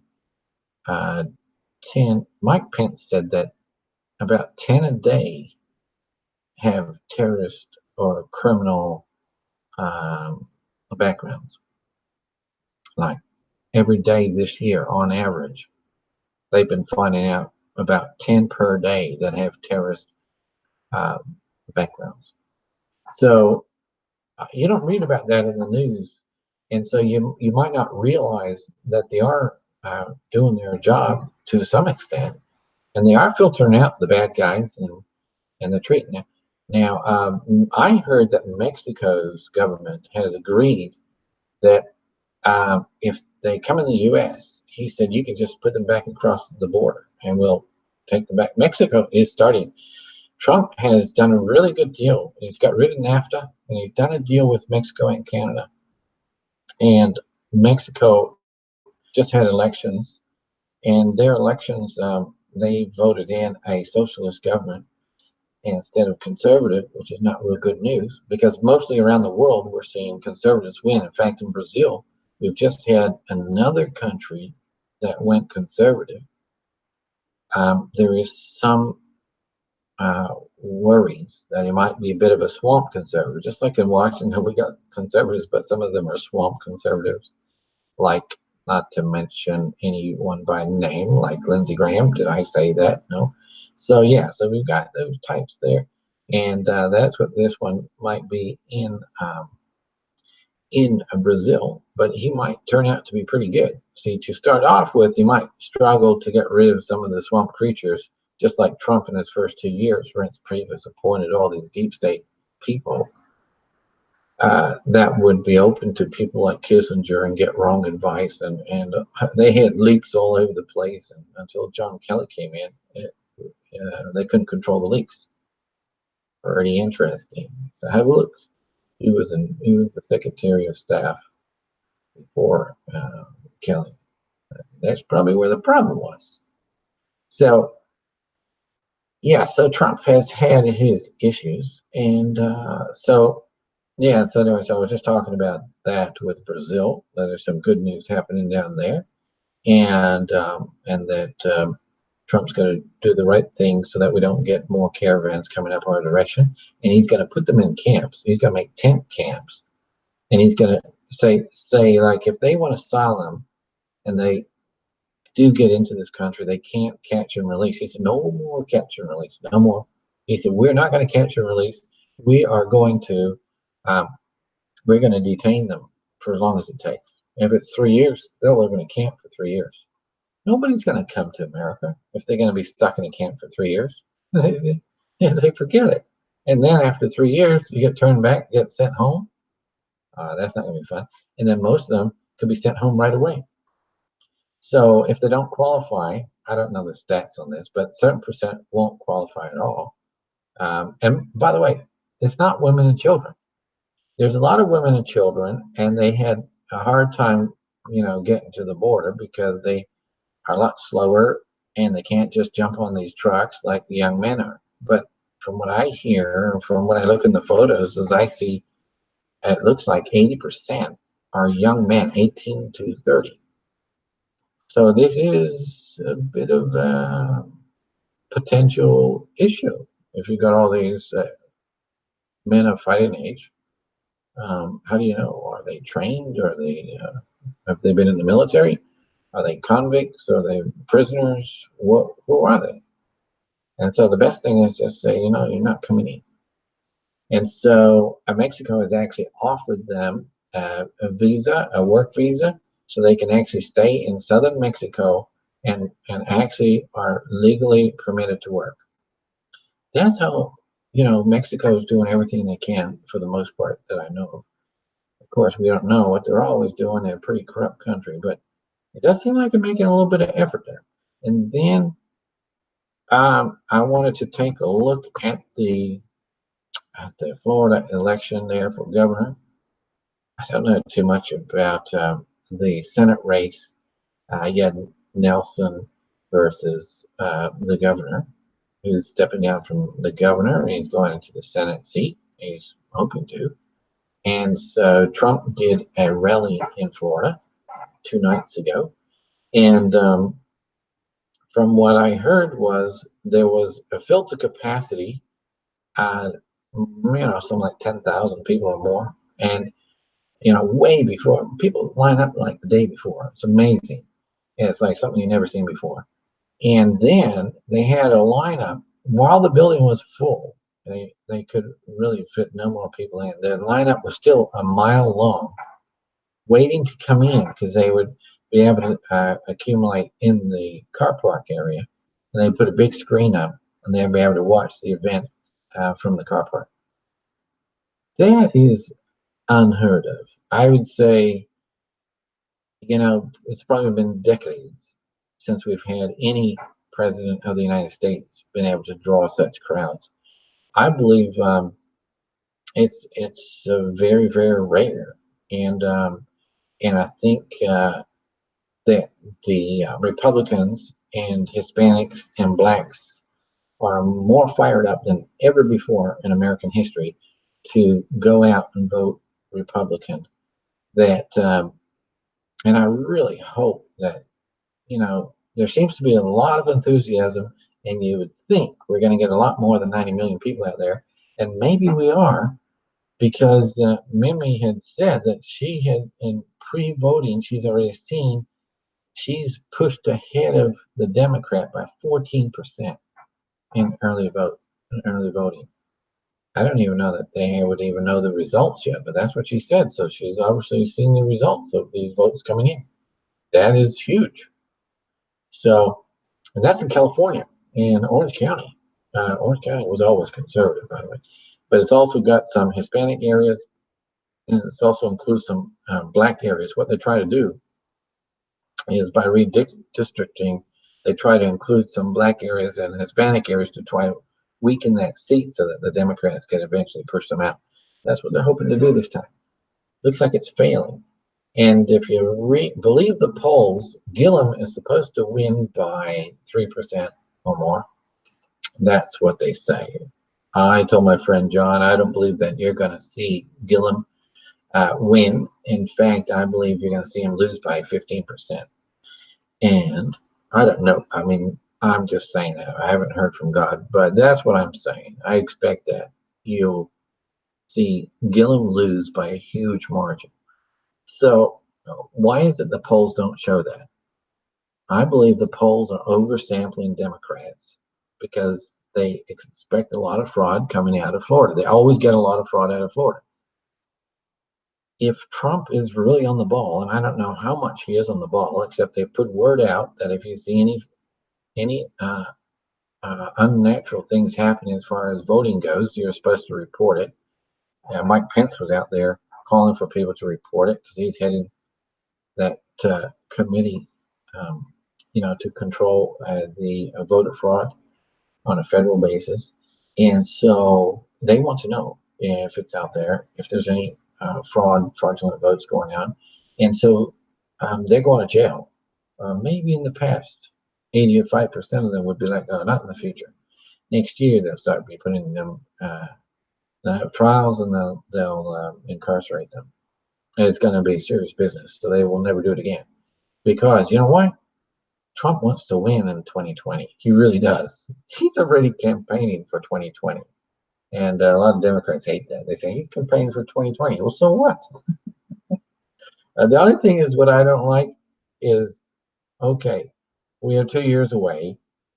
We are not paying a president to spend half his term if he's in office 4 years. We don't want him campaigning for 2 of those 4 years to win the next 4 years. That would be insane. Okay, so let's hope that's not going to be the case. But hey, say maybe if every month he'll have 1 or 2 nights where he'll have a campaign rally or something like that. Well, that's not interrupting his main role as president, and that would be fine. But we just don't want him flat out campaigning for 2 years. That would be ridiculous. So we are seeing like unprecedented turnout. They're waiting hours and hours to get in. They're even happy just to see him on a video screen outside the venue. That's amazing. Just to give you an idea, I don't know the stats because I do believe that Obama did come to Florida and have a rally there. It wasn't very well attended, but I don't have the numbers on it. But I do know that he did attend in Vegas, and there was about 2,000 in a venue that could have sat about 8,000. And at the same time, Trump had a meeting in Kansas, and in Kansas, he had about 8,000 people show up, and the population was only like 16,000. So it's like the Democrats, no matter who they get, and Biden, he showed up at a rally and virtually nobody showed up. It's like same with Hillary. They'll show up and they'll have empty seats everywhere. They'll close off 2/3 of it, so they only got like 10% of the building being used. Oh yes, we had it at this big Coliseum. Yes, we had to screen off 90% of it, so it looked like we had a crowd. That's what they'll do. They'll just have a tiny little part of the stadium sectioned off where they'll pack it full of people, so you can't see 90% of it is empty. And Trump doesn't need to do that. They're always packed out. It's like doesn't matter. You can mention you're gonna have a meeting in Charlotte. It was a rain in Charlotte, and I believe that one was still packed out, even though the weather was really nasty. So yeah. So as far as Gillum goes, we want to take a look at that. He's running for president. He's being investigated by the FBI. He's been taking bribes from the FBI. And then you had O'Keefe, who came out with a video, 15 minutes of video, where his comrade Omar is recorded talking about, he said that Florida is full of, what did he call it? Crackers. He called them crackers. And so I'm not real familiar with that term, but yeah, so, and he said that, we just have to basically lie to the people, and we tell them fairy tales, but we just call it once when I'm in office. Means I'll never do it, but once I'm in office, I'll do this. Once I'm in office, I'll do that. So he wants to get rid of the Second Amendment, get rid of semi-automatics and everything, and he wants to raise regulations. He wants to double or triple taxes. In fact, what DeSantis had said was that if he did implement his strategies, for free healthcare and education and all this, he said that he would have to put out an income tax, which there isn't one in Florida, and he would have to he'd have to raise taxes so much that it would kill the economy in Florida, and many businesses would be forced to leave. And given you've got like such a high percentage of elderly people that move there to retire, if you get the businesses to leave, you're going to have no unemployment there, except for the services industry, which are going to be looking after the older people. But if you take away all the businesses there and investment in manufacturing and industries, because they have to pay income tax or whatever, state income tax, and well, now they don't, that could tilt the economy upside down. So it's a serious thing, and we don't want to see him win. Right now, he's supposedly ahead in the polls. It doesn't look like so. Today, he fired Omar for doing that, saying those things, which kind of gives credence that he had said those things, and they are very damaging. The way he was speaking down at the crackers and treating them like, yeah, we got to lie to them, if they really knew. They said that he said, you have people like Trump on the far right, they're crazy on the far right. He said, well, Gillum is like crazy, crazy, crazy. He said it 4 times. He said, yeah, Gillum is like crazy, crazy, crazy liberal, or like, whatever he called it. Like, he said they were crazy, crazy, crazy on that side. So he didn't just say like he was left of center. He said, no, he's like a crazy, complete crazy nutcase when it comes to being out there on left field. So he calls it a progressive, but a crazy, crazy progressive. He can't even talk about how crazy the guy is. So yeah, so that's amazing. That somebody like that would even get nominated. Of course, he got nominated because he's got George Soros funding him. He funded him well over, I believe, $500,000. So that's the case, and say DeSantis is probably not the most charismatic, outgoing guy there is, and so a bit of a mediocre guy. He's just not like taking the fight up a notch like a good candidate would. So he's not able to deal with like a lot of this hard left nonsense and exposing the guy for what he is. But he did have a pretty good, from what he talked about. He said he said, he called him by his first name, and he goes, he didn't like that. He said, oh, I could call you like whatever he said, the worst mayor of Tallahassee because, and pro crime, anti police mayor. He quoted a whole bunch of things, much better than I can. So he did a pretty good job there, exposing him for the horrible mayor and the horrible record he had, and pay for play and taking bribes, and we're talking millions of dollars, $6 million, and a company sent him to Costa Rica on a vacation and came back, and that company got a $6 million contract with the city. And so this guy has never ever been in business. Came straight out of college, universities, went into politics, and has been in it ever since, and he became mayor until he hasn't. That's shocking because most of the Panhandle is very conservative, but always in the cities. That's where you get most of the. That's where you get most of the, the liberals.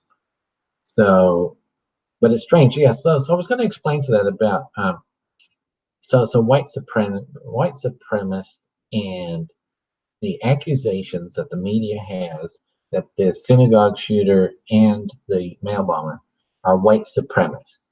And because Trump is a white supremacist. Oh, of course he is. That's what they're saying.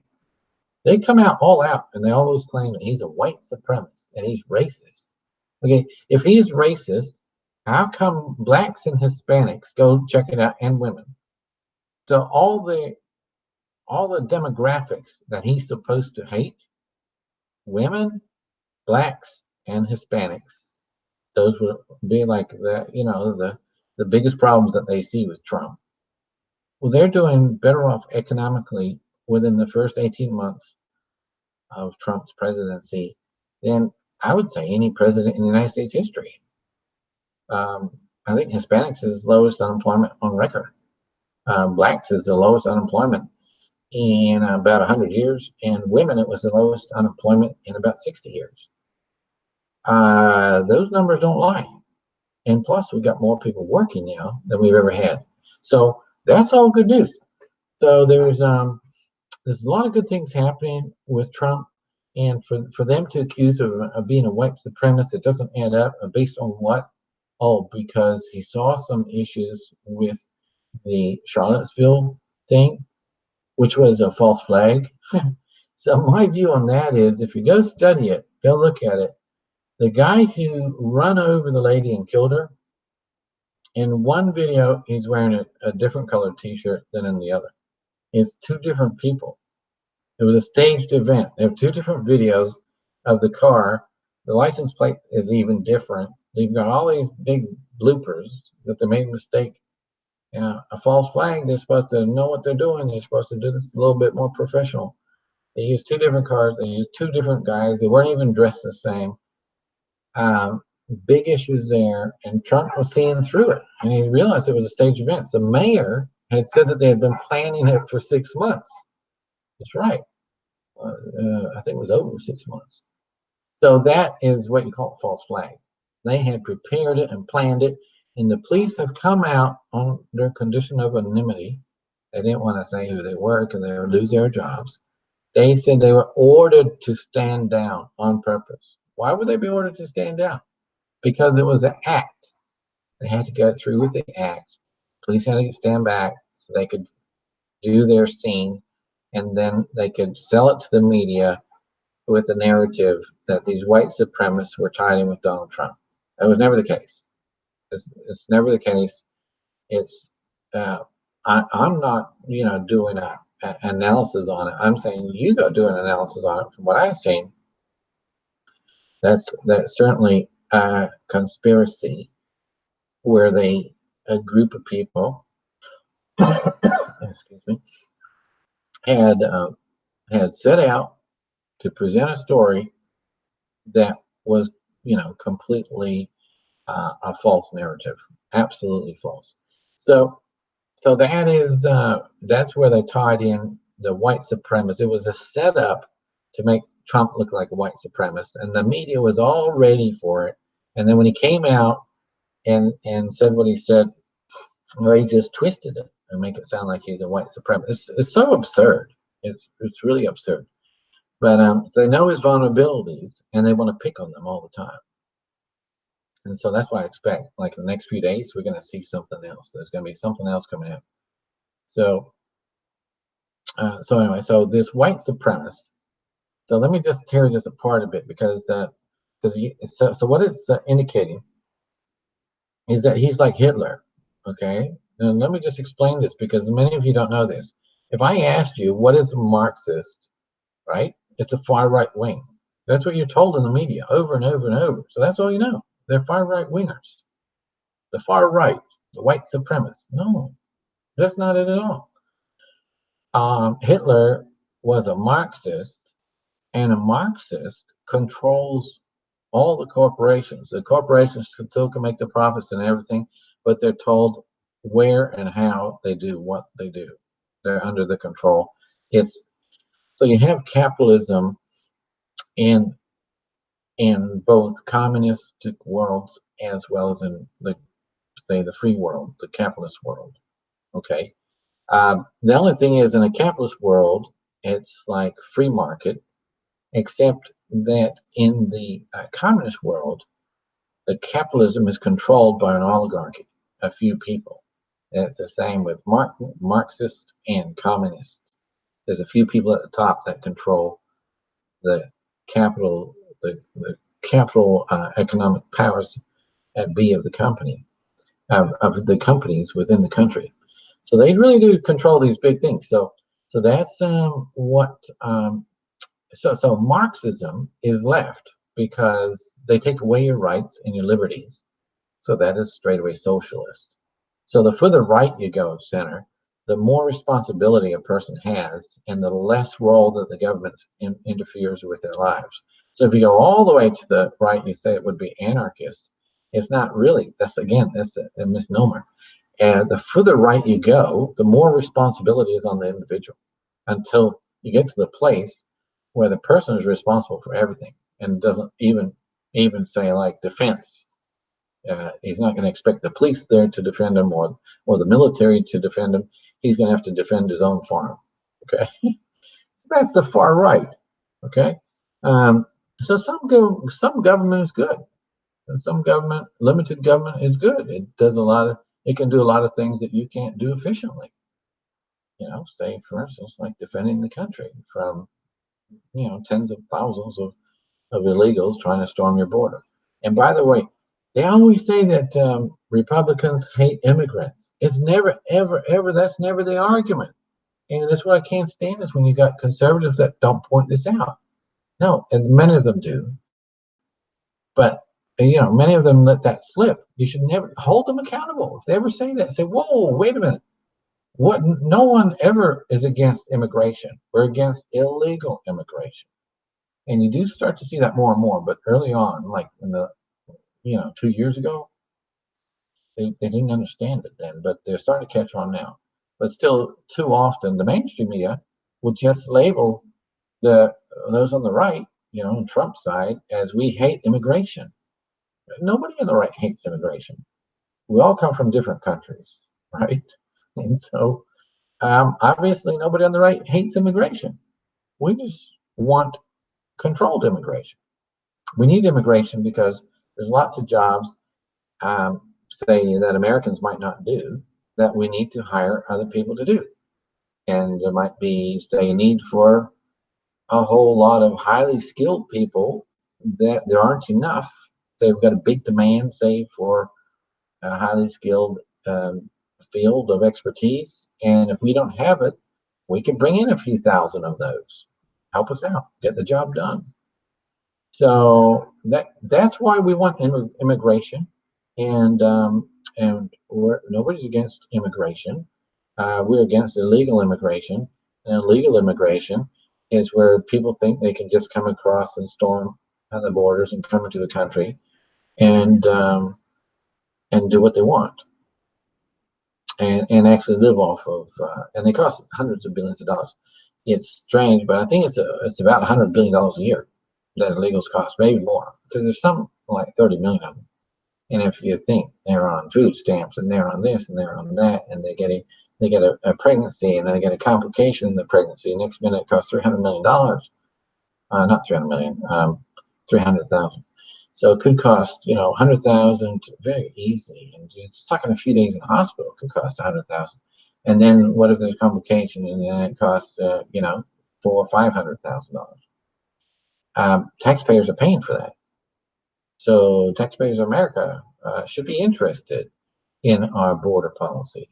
Democrats used to be just 10 years ago, 20 years ago, 30 years ago.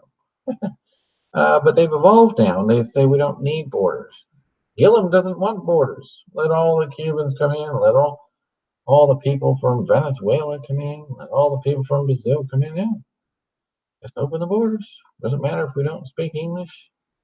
So when you go talk to somebody to install your air conditioner and they don't speak English because they speak Portuguese or they speak, um, Spanish or whatever, then we have to learn those languages because we'll end up in the minority. And so we have a majority of foreign speaking people. So that's what happens when we have uncontrolled immigration, which is not right. And so Trump is has every reason to go there. Now, so just so you know, it does look like there are several seats in California that are going to go red, and there's some I've heard some that live there, and they are expecting a red wave there, not across the whole state, but over parts of it. And so this is not being reported. In fact, so a lot of these gray areas might turn red, and that would bring us up to that 24 mark. We're going to have at least 24 of these 30 that are undecided. We're going to have 24 out of 30 swing into the red zone. So a lot of these blue zones are in New York and Los Angeles, San Francisco, and Seattle, and these huge population centers, Baltimore. And so that's Miami. So that's where you get like a lot of the Democrats get a lot of their seats in those places. They manipulate those people. They keep them, on the leftist socialist Kool-Aid food stamps. They don't want them ever to get off. So that's the state of the news today. As far as what's happening overseas, I don't really see there's too much happening. There is some things that are going on. I can't remember exactly what it was. Uh, Nothing comes to my mind right now. So, I was going to wrap it up with that, and we can continue on next week. And next week, I want to do. I'm going to give you a video interview that I did with Kent Hovind. Kent Hovind was in prison. He had a dinosaur park in Pensacola, and then he has just reopened one in Alabama. And this is off of I-65 as you head out of Montgomery. Well, I just spent the last few days down there, and it was really good. And a big hello, a shout out to all those that were down there. I really enjoyed it. It's a very nice place. It's got 140 acres, and it's got like a bit of a science event there, practical thing to go around, and he just shows you different things, and from a very scientific perspective of the world around us. From animals to let me see, you've got say like how the Grand Canyon was formed, and how they had a little device there from a Tesla coil, and he turns that on, and you see like lightning beaming out of the top of it. Don't get close to that. He held the light bulb near it and started in his hand. He never even tried it before. Somebody said, "Why don't you try hold the light bulb there, see if it glows?" So he's holding this light bulb there, and it started glowing in his hand. So that's how much that shows you was in there. So he had all kinds of interesting things. So you want to tune in next week Thursday for that, and I'll go over that and show you some photos of the place there. He's got a bunch of different ponds, maybe 7 or 8 different lakes or ponds. Really nice place out in the country. Perfect place to camp. You're welcome to go there. If you want a vacation, for your family, you can go down there, and just for a donation, you can stay on the campgrounds. If you've got a tent, a perfect place to tent, just find a grassy spot and camp. You've got some trees you can camp underneath. He's got restrooms there. We were the first group. He's been open, I think, 6 months, and we were the first group to stay there. So we had Sukkot there, and that was good. There was a nice sized group of us. We had Brad Scott come down and did some wonderful teaching. We had campfires that night. We had lots of kids, and so it was good. It was something that you might want to do next year, or for any other events that you might want to do. Check it out. Look it up. I think it's called Dinosaur Park. I can get you some more information next week, Thursday. So next Thursday night. In the meantime, I'll sign off for now. And tomorrow morning, I start at about 9:45 Central Time. No, 9:45 Eastern Time, which is 8:45 Central Time. And we'll run through the news and see what's happening around. It's probably another big day tomorrow. I didn't mention anything about the markets today, but the financial markets, of course, have been having a bad month. It was about the worst month they had for October in a long time. And today, the last 3 days, the markets have been making it their way back up. Trump had a phone call with Xi Jinping, whatever the Chinese prime minister is, of China. And he said it went very well, and they expect to meet in Argentina at the end of the month for a summit. And they're supposed to meet on the sidelines there and talk about trade. And they're making it sound like, yes, they do want to negotiate. The Chinese, they seem like very genuine and nice people, but they're just very difficult to deal with. And so Trump has thought several times that he's had their trade delegates come down to Washington, and they've gone over there, and then they always make it sound like they're going to make progress, and they don't. And so what this has led to is Trump having to tax some $260 billion worth of exports from China to America. That is hurting the American economy to some extent, but much, much worse on the Chinese. The Chinese economy will crash if they persist, and they might be so proud that they might challenge Trump. And I would not want to be challenging Trump on this issue of trade. Trump is adamant about winning these trade agreements, and he successfully have done it. It looks like with Mexico, with Canada, with Brazil, with Australia, with it looks like Japan is in negotiations. South Korea is coming on board. And I'm not sure about the EU. They says that they've got an agreement. I don't think it's nailed down yet. There are some European countries that do not like Trump at all. In fact, with the Iran issue, with the sanctions, they were telling, like, for instance, the French Prime Minister, I forget what his name is. He didn't like what Trump did, pulling out of the Iran deal, and putting sanctions on Iran. So he told Total, which is the French petroleum company, "Oh, just stay and keep doing business with these Iranians," because Iran's got the third largest or fourth largest oil deposit. By the way, speaking of oil went down today by quite a bit the last 2 or 3 days. Just the last 2 days, actually.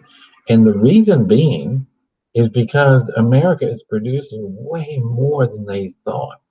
They thought that America was going to be slowing down in their production. Instead, they had to revise the numbers upwards. And so now they're saying what we were doing in August came out to about 11.38 million. Okay, so the largest producer is Russia with about 11.1, but 11.38, we're way ahead of Russia. So we've surpassed Russia, and we're now the largest oil producer in the world. And Saudi Arabia used to be the largest, then Russia surpassed them. So Saudi Arabia is doing about 10, maybe 10 and a half. So that's why you're going to see some cheaper prices at the gas pump.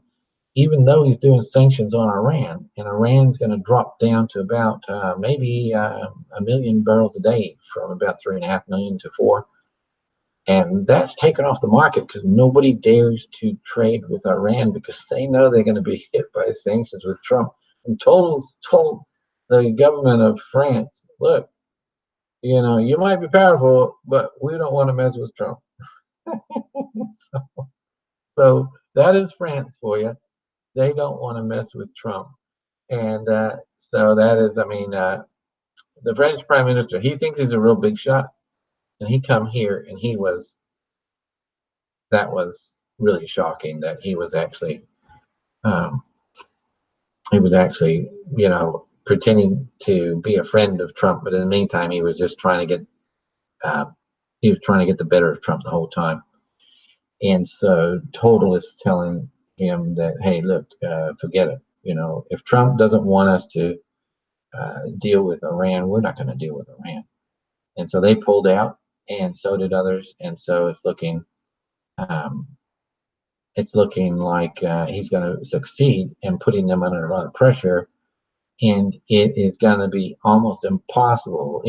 China was still buying oil, and so maybe China might still be buying some of Iran's oil. We're not sure yet. He just had a talk with China today, and I'm pretty sure he mentioned oil. And so if it's like shutting off, the cash flow of a big company, and they got to lay off all the employees. It's going to be very, very bad news for Iran. They suddenly can't buy all the stuff that they were buying from overseas. So that really puts them in a hard spot. And so they're going to want to come to the negotiating table, and they're playing like they're really, really not going to cave in at all. Well, I think they might have to reconsider within a few months.